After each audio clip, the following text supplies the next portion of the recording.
Do you feel your lower back in split jerks? Well, there's a number of reasons why this might be happening, but the first one could just be a pure technique issue.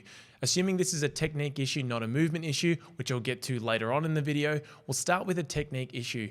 Now, what we often see when people feel their lower back get quite fatigued in split jerks is just because they're extending way too much through their spine and they're not allowing their body to receive the weight in their back leg and even bend that back knee slightly. So what I'm looking for in a split jerk is trying to get the front foot out as much as we can so we can have a front shin that is vertical at least. If we can get that front foot out a little bit more, that works really well.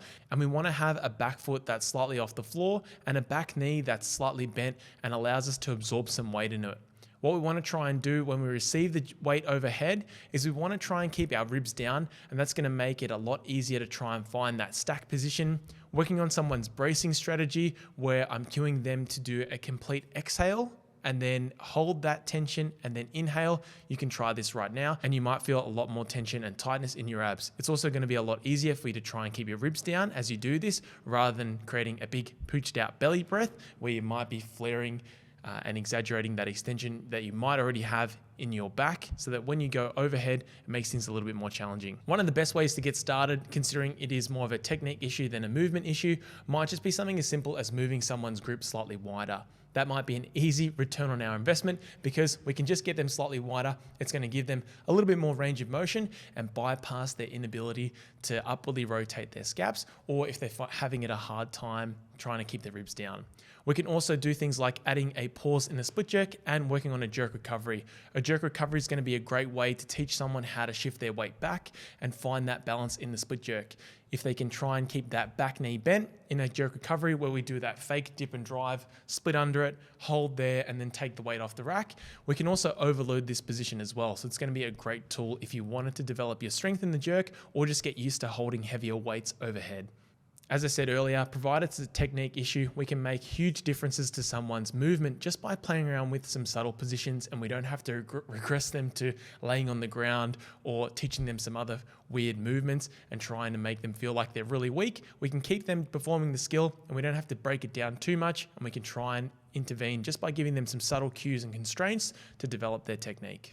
What we want to try and work on is train anything that trains protraction, because our primary concern is training the muscle serratus anterior, which is going to help us in upward rotation of that scap. So we're going to be wanting to train something like a cable fly. We can also do things like a high cable pull down for our lats to try and train that length and lat and help us in our ability to perform protraction of the scap and help that scapula move. We can also do things like you would have seen the Lou raise video where we're trying to move with the arms slightly in front of the body and then perform scaption where we're trying to get into that 180 degrees and try and achieve that.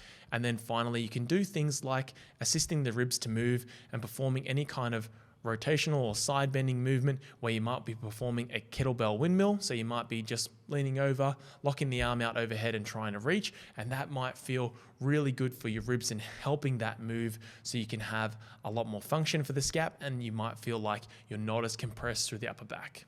You might also find a lot of relief quite immediately by performing things like a banded lat stretch. Now, this is a really good intervention just for the short-term fix, just to try and get a little bit extra range of motion, but it's not a long-term fix. So if you can couple this with your loaded drills, you're probably going to be on your way to improving your ability to upwardly rotate your scap.